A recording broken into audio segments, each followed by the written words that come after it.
Welcome to day 4 of this adult beginner cello course. If we're meeting for the first time, my name is Clay from thecello.online, and thank you for being here. Thank you for continuing on if you've already been with me for 3 days. If you haven't, feel free to go back and watch those. But today we're going to just talk about left hand shape. What am I thinking about when I'm putting this left hand down? What do I need to remember? All right, we're not going to play any notes yet. It's important, just like with the bow hold, okay, and our left hand shape, our right hand shape, excuse me, for plucking. It's important that I just understand the mechanics over here of the left hand. And what am I thinking of when it comes to the shape? And at the end, okay, we're going to decide something very important. So hang in here with me. Now, when I'm over here with the left hand, fingers stay rounded, right? They never collapse. This is one of the things that really plagues beginners, is that we go to put these fingers down and we're trying to teach this hand to be strong, trying to do all of the things and play the cello. That's why we're here, right? But we have to make sure that we're maintaining great left hand shape all the time, okay? That these fingers are staying rounded like this, okay, and not collapsing, that I'm not down here like this. And very important, okay, and as always, there will be some supplemental videos after this one that focus right in on this issue. But just like with the bow hold, remember, thumb, second finger, okay, all right, go together. That relationship is very important. Thumb and second finger, also important over here, okay? North, south, not negotiable. Right? My thumb has to be down behind my second finger. It never goes up here, yes? And it must stay rounded, yeah? Mine's kind of arched. It's not straight, and it's certainly not like this, yeah? It's not like super bent. It's nice and supple. Supple, supple, supple. That is the word that we use, all right? I'm using my muscles. I'm in control, but I'm not squeezing, right? Right, I'm doing things, all right? My muscles are contracted. They're not relaxed, okay? Trying to get away from the word relaxed. Supple really is the word that we want. And these fingers stay rounded. This is so important that I understand how to do this. And notice that my fingers are all going the same direction, yeah? And so for this day 4 lesson, I'm just putting my fingers down, okay? Can I get my fingers down, up and down? And can I, very important, okay, for some of us, can I just get the string down? All right, just exercising my hand, making sure I can get the string down. Maybe that's easy for you. If it's not, it's okay. All right. Some of us, depending on your age, I'm at the time of this recording 47. So, getting the string down is not as easy as it once was. Especially now that I have this nice fancy new bridge. You can see that video on this channel all about that. All right, so the action, all right, today as I'm recording this is a little higher than I'm used to. All right, my hand, whew, it can feel it, okay? So if you're getting the string down and this is all you practice today, and tomorrow you're like, wow, I can feel that, just exercising my hand, putting the string down. That's okay, that's normal, all right? That might happen, and that's all right. Remember, don't strain anything, don't hurt anything, no injuries. All right, use ice if you have to. All right, but let's just count and let's make sure we understand what the counting is over here with the fingers. We have 1, 2, 3, and 4.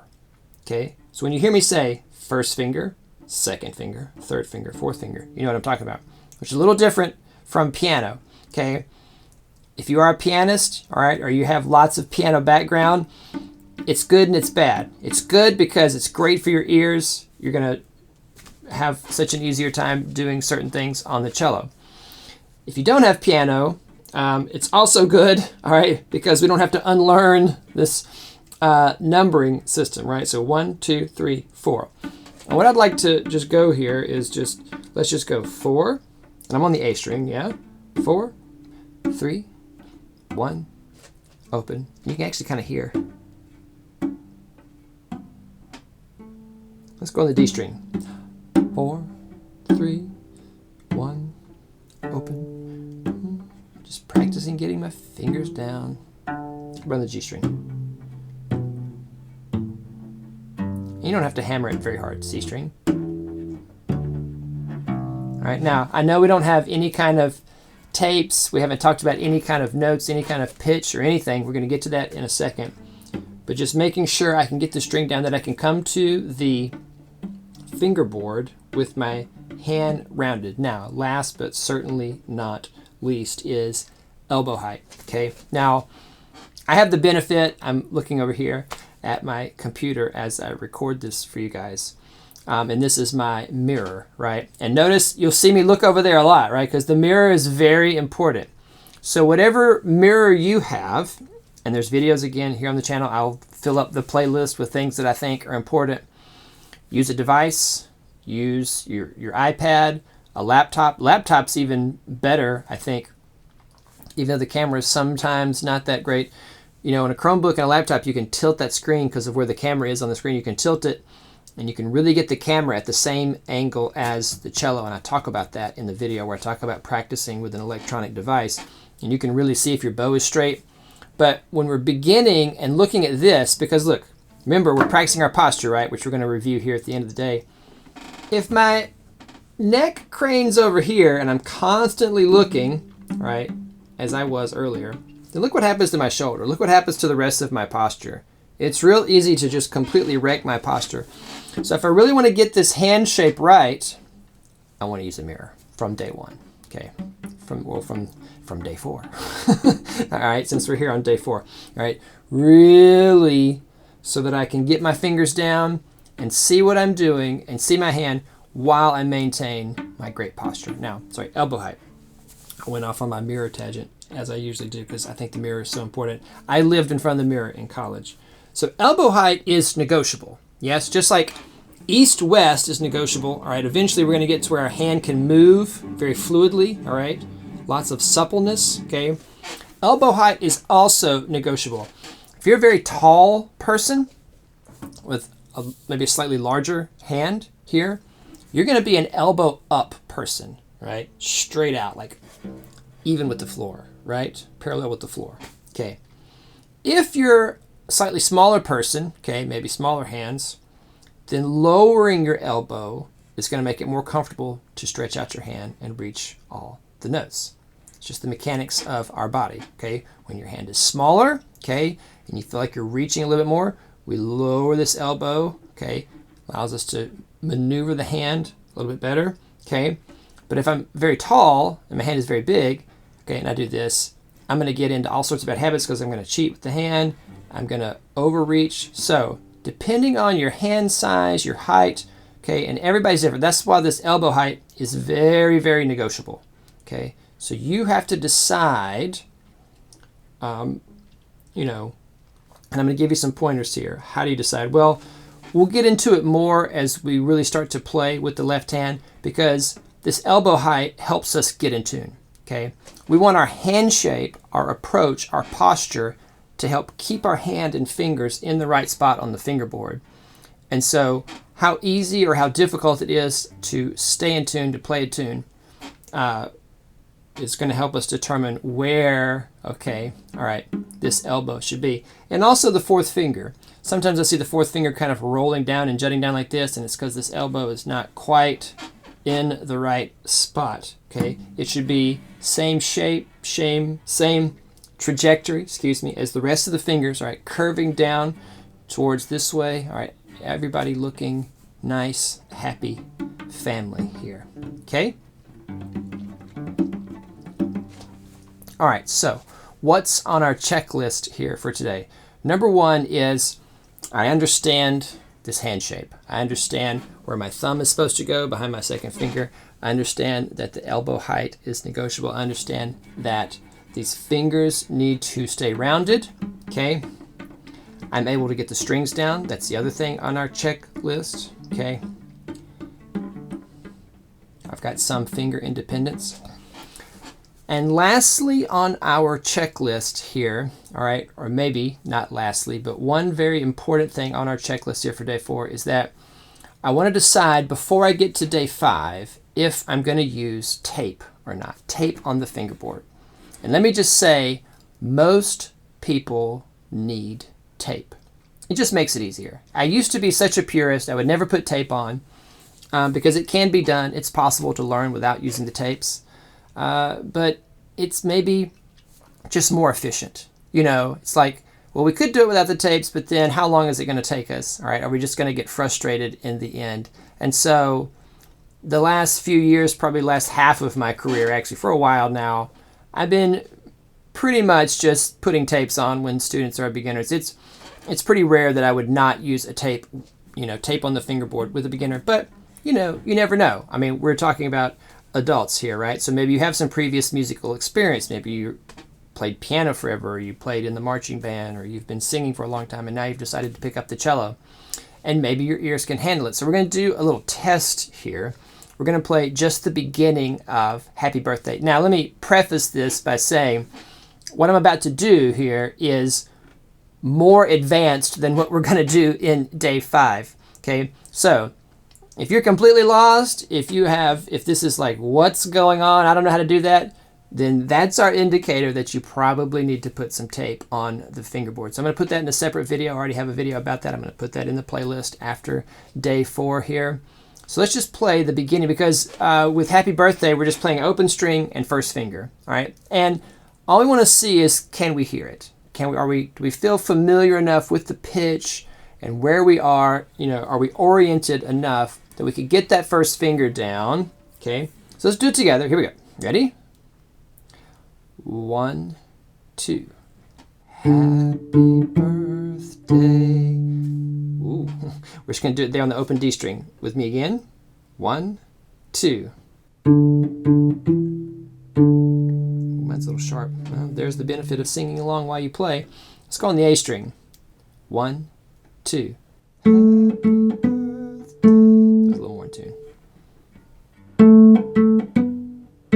Okay, all right. If you feel comfortable like that, oh yeah, I got that first finger in tune. I did that. I feel like I was hearing that pitch correctly. You want to try it without the tapes? I'm always of the mind, hey, try it. You can always put them on later. If things start to get too advanced and you just start to get frustrated and you're like, whoa, I can't keep up, then you could always go back and put the tapes on. You can always take them off later too. I mean, you know, they're just tapes. They stick on and they peel right off. Okay. If you want to try the rest of the fingers. All right, and that gets you through all of the 1, 3, and 4. And we are going to do a special exercise here with Happy Birthday at the end of the week, a little extra challenge in case you need it. You want to try it on the A string? Let's go on the A string.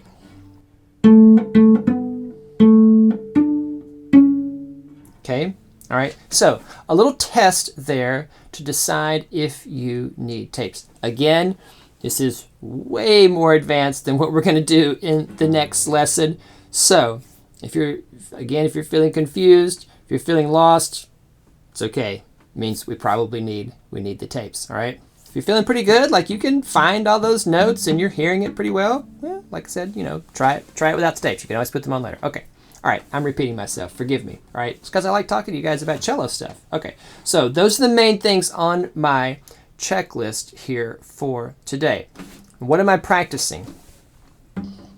Getting his fingers down, okay, as we already did. We'll practice it again here in a second. Posture, right? Let's do a little posture review, right? Am I keeping, okay, instrument, knee, chest, all right, while I'm doing all this, especially while I'm starting to now move this left hand around, right? Getting the strings down, plucking open strings. Is all of this staying? And as I sit here and twist the cello back and forth, this is a reminder, is the cello staying out to the audience? Because sometimes as we're maneuvering, we're trying to figure stuff out, and we're moving around, the cello can end up here. It ends up here a lot, all right, with beginners. Doesn't usually end up here because this is like moving away from us, but as we're trying to like figure things out and we're looking, you see what happens here with the instrument posture, okay? This is why the mirror, okay? Make sure we're looking at it, all right? Straight ahead, then I can do all the things while I'm maintaining great posture, all right? Making sure I'm plucking, that I'm continually practicing my open strings here with this open hand. Let's do a little bow hold together, yeah? Just go through them all. Ready? Thumb, middle finger, drop. Yeah? Thumb, middle finger, drop. Make sure we're not falling below, right? cliffhanger. Padded fingers down here. Okay? All right, make sure we're practicing that. All right, the hand hang. Okay, over here, putting the bow into my hand. Yeah? All right, so I'm practicing all of this a little bit every day, trying to. As I move towards, we're going to play our first note here in the next lesson. Let's just get our strings down. Remember our finger numbers. We're going to say them. 4, 3, 1, open. Or 4, 3, 2, 1, open. This is why we're going to play Happy Birthday at the end. It's actually, we're going to get to use all of our fingers if you're up for it. 4, 3, 1, 2, 1, open. Let's go up. 1, 2, 3, 4, 1, 2, 3, 4. All right, and that's how I number them. Okay? Pretty simple, right? All right, I will see you. Remember, there's going to be things here after this lesson. All right, some supplemental things here in the playlist. I always say look at them at least once so you'll know that they're there. Maybe I say it differently, say it better, and you can come back to those videos or come back to this one. All right, and I will see you in the next lesson.